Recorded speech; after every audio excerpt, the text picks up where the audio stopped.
Bonjour à tous et bienvenue sur ma chaîne. Aujourd'hui, je partage ma recette de yaourt maison sans yaourtière, très ferme et onctueux avec seulement 3 ingrédients.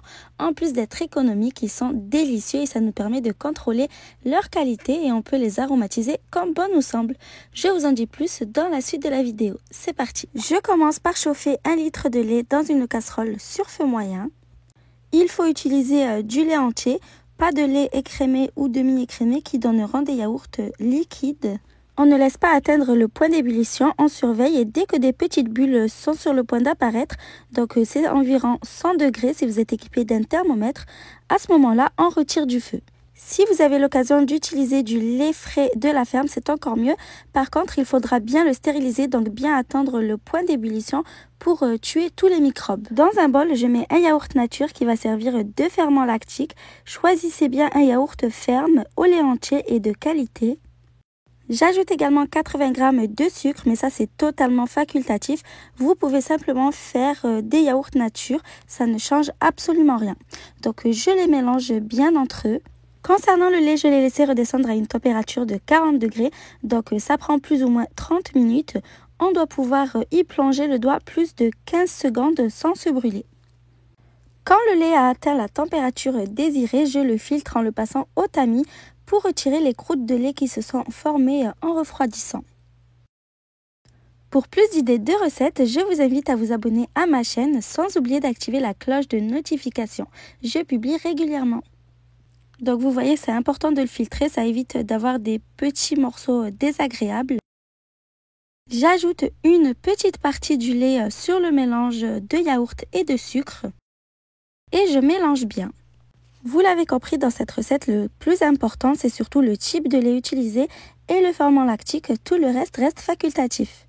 Si vous ne consommez pas de lait de vache, ça fonctionne très bien aussi avec du lait de chèvre ou de brebis ou même des laits végétaux. Favorisez quand même le lait de soja qui donne de meilleurs résultats.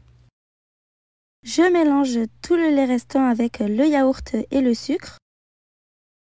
Si vous voulez ajouter des fruits frais, c'est le moment, mais avant, il faut les cuire et les sucrer, sinon les yaourts seront très acides et surtout risquent de développer de mauvaises bactéries. Je mets mon mélange dans un verre pour faciliter la mise en pot. Et là, j'ai une super astuce toute bête mais qui offre des résultats parfaits.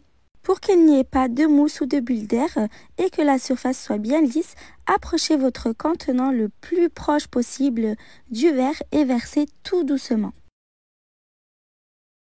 Il faut favoriser les petits pots en verre pour que ça prenne mieux. Moi, j'utilise des pots de 125 ml. Je vous mets tout dans la description de la vidéo si vous souhaitez vous procurer les mêmes. Donc vous voyez qu'avec cette méthode, le résultat est parfait. Ils sont super lisses. Je vous rappelle que tous les ingrédients et les mesures exactes sont notés dans la description.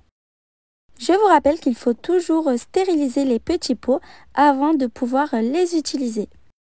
Alors ça m'a donné 8 yaourts, donc je referme tous les couvercles.